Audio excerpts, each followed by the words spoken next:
Hello hello చెప్పండి ఎవరు? Hello hello ఏం పేరు తమ్ముడు మీ పేరు? వెంకటేష్. చిలక ప్రవీణే మాట్లాడేది. దానికి సంబంధించిన ఏది వాట్సాప్ హిస్టరీ కూడా ఏమంటున్నంటే చిల్లరాన్ని తీసేయకపోతే నన్ను నా కులాన్ని అవమానించినామని అట్రాసిటీ కేసు పెడతా అని బెదిరిస్తా ఉన్నాడు నన్ను. ఈ మాట్లాడమే కాకుండా ఏది వాట్సాప్లో కూడా మెసేజ్ చేసి డిలీట్ చేసిండు. దానికి సంబంధించిన డీటెయిల్స్ కూడా మీకు చూపించే ప్రయత్నం చేస్తా, ఒకసారి పూర్తిగా వినండి. వెంకటేష్ తమ్ముడు విమర్శించాను మనుషుల్ని, కాదంటే చిలక ప్రవీణ్ విమర్శించవచ్చు, మీరు చిల్లర ప్రవీణ్ అని పెట్టవచ్చు. మీ ఇంటి పేరు ఏం పేరు? ఇంటి పేరా? కొప్పుల. తమ్ముడు ఎక్కడైనా మీడియాలో చేసిందా ఇంతకుముందు మీరు? లేదు చేయలేదు. ఎథిక్స్ ఉంటే కొంచెం ఎథిక్స్ చూసి మాట్లాడాను తమ్ముడు. నన్ను తిట్టు, నేను కాదంటాను. తిట్టడంలో కూడా నువ్వు ఏదైనా కామెంట్ చేస్తే చిలక ప్రవీణ్ 5 కోట్లు తీసుకున్నాడు, ఆ సబ్జెక్ట్ మీద నువ్వు ఏమన్నా 5 కోట్ల రూపాయలు ఒక మీడియాలో పనిచేసి కోట్ల రూపాయలు నిజంగా చేతులు మారుతున్నాయని చెప్పిండు. ఈయన చెప్పిండు కదా, వైఆర్ టీవీ రంజిత్కు 3 కోట్ల రూపాయలు వచ్చేటి. కాంగ్రెస్ పార్టీ నిజంగా యూట్యూబ్ ఛానల్కు సంబంధించి 500 కోట్ల రూపాయలు తీన్మార్ మల్లన్నకు, అలాగే తొలి వెలుగు రగన్నకు కూడా ఈయనే కాంగ్రెస్ పార్టీ ఇచ్చింది. నిజంగా వైఆర్ టీవీకి రంజిత్ రెడ్డికి రావాల్సిన 3 కోట్ల రూపాయలు రాలే, అందుకే స్టాండ్ మార్చిందని అన్నాడు కదా. దాని మీద నేను వీడియో చేసిన. ఆయన కౌంటర్ వేసిండు, బొచ్చుగాడు చేస్తాడని. ఆ లాంగ్వేజ్ ఇప్పుడు జర్నలిజం ముసుగుల ఈయనేం మాట్లాడుతాడు, అసలు ఈయన లాంగ్వేజ్ ఏంది, పొద్దున్న లేస్తే ఎందుకు అలా మాట్లాడుతున్నా అనేది ఒకసారి తెలుసుకుందాం, దాని గురించి కూడా తెలుసుకుందాం. కానీ ఈయన ఒక్కసారి చిల్లరా అని పెట్టినందుకే ఏం మాట్లాడిన అనేది కూడా వినండి మీరు. మాట్లాడవచ్చు, బూతులు తిట్టకుండా, నన్ను కించపరచకుండా. చిల్లర అని పెట్టినందుకు నేను మాదిగ వ్యక్తిని పోయి చక్కగా చూపెడతా పోలీస్ స్టేషన్ లా. మరి నువ్వేం క్యాస్ట్? జర్నలిజానికి ఉన్న క్యాస్ట్కు సంబంధం ఉందా ఏమన్నా? ఇది ఏ రకమైన బ్లాక్మెయిల్ అంటారు? దీన్ని బ్లాక్మెయిల్ అంటారా, దీన్ని వార్నింగ్ అంటారా? తెలియదు. నేను అందుకే మర్యాద చేసిన ఇప్పుడు, ఎందుకంటే తెలియక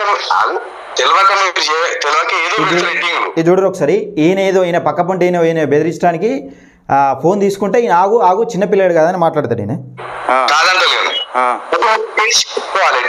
అంటే ఇప్పుడు మీడియాలో మాట్లాడేటోళ్ళు కూడా క్యాస్ట్ల గురించి మాట్లాడుకోవచ్చా అన్న?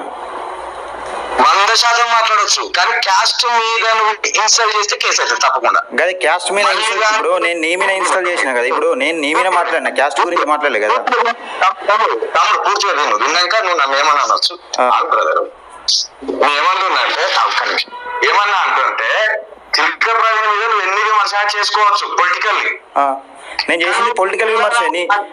ఇప్పుడు నేను చేసింది పొలిటికలే, నీ పర్సనల్ గా ఏం చేయలే కదా. నువ్వు చిల్లరా అనే ట్యాగ్ దాని మీద తంగు ఏదైతే పెట్టినావో దాని మీద కేసు వేసుకోవచ్చు. పక్కా నువ్వు దాన్ని మారవకపోతే ఖచ్చితంగా పంజాబ్ మాదిగ వ్యక్తి మీద చిల్లరా అని పెట్టిందని కేసు పెట్టకపోతే అడుగు. ఎందుకంటే నువ్వు ఏం పని అనొచ్చు, దాంట్లో నాకు ఏ భక్తులు కానీ చిల్లరనే వాడిన చూడు. నీకు తెలుసా తమ్ముడు ఎంత తెచ్చుకున్నాడు? నీకు తెలుసా ఏంటిది?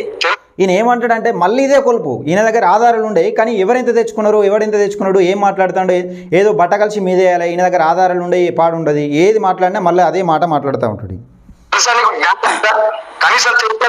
నీ దగ్గర ఆధారం ఉంటే నాకు నా వాట్సాప్ చేయి. నీ దగ్గర ఆధారాలు ఎవరు ఎంత తెచ్చుకున్నారు ఉంటే. తమ్ముడు నువ్వు పెద్ద జర్నలిస్ట్ కాదు, నువ్వు ఏ ఛానల్ చేసినావు కాదు నీకు ఆధారాలు పంపడానికి. కానీ ఇదే వైఆర్ రంజిత్ రెడ్డి గారు ఎన్నిసార్లు ఫోన్ చేసినావు నీకు తెలుసా? ఎవరు? తెలుసు, రంజిత్ రెడ్డి గారు ఎన్నిసార్లు ఫోన్ చేసినావు తెలుసా? పొద్దున నా ఛానల్లో వాడు ఫోన్ ఈయన ఎన్నిసార్లు ఫోన్ చేసిండు ఏం కథ అన్నది పొద్దున్న నా ఛానల్లో పెట్టినా అని చెప్పిండు కదా. అది నేను నిన్న వీడియో చేద్దును. కానీ ఏంటంటే ఈయన చెప్పింది ఏంటిది వాస్తవానికి అది కూడా చూపిస్తాను నేను. ఈయన ఏం మాట్లాడినంటే 1:40 మాట్లాడినా రంజిత్ రెడ్డి ఆడు పోరాడు మాట్లాడి ఈయన మాట్లాడి రంజిత్ రెడ్డి గారు ఏం మాట్లాడినో తెలుసు అంటుండు కదా. అది ఏం మాట్లాడిండో విందామని నేను నిజంగా 16:48 ఉంది ఆ వీడియో. ఈయనకు సంబంధించిన వీడియో. బొత్స్లో జర్నలిస్ట్ భాగవతం బయట పెట్టిన ప్రవీణ్ అని పెట్టుకున్నాడు టైటిల్. అది నేను చూసిన. అది ఏం పెట్టిండు, నిజంగా దానికి సంబంధించిన ఆడియో ఏమైనా లీక్ చేసిండా, మరి వినిపించిండా ప్రజలకు? నిజంగా ప్రజలకు 3 కోట్ల రూపాయలకు సంబంధించిన వీడియో ఏమైనా క్లిప్ అన్నచ్చినా వినిపించిందా? నిజంగా నాకు రాలేదు, నాకు లిస్ట్లో నా పేరు వచ్చింది వాస్తవమే, ఆ లిస్ట్ ఉన్నది వాస్తవమే అని వినిపించిన చూడటానికి నేను చూసిన. అందులో ఎక్కడ కూడా ఆయన ప్రస్తావన లేదు. ప్రస్తావన అంటే ఈయన మాట్లాడిండు, కానీ ఆడియోకు సంబంధించిన క్లిప్స్ మాత్రం లేవు నేను చూసిన.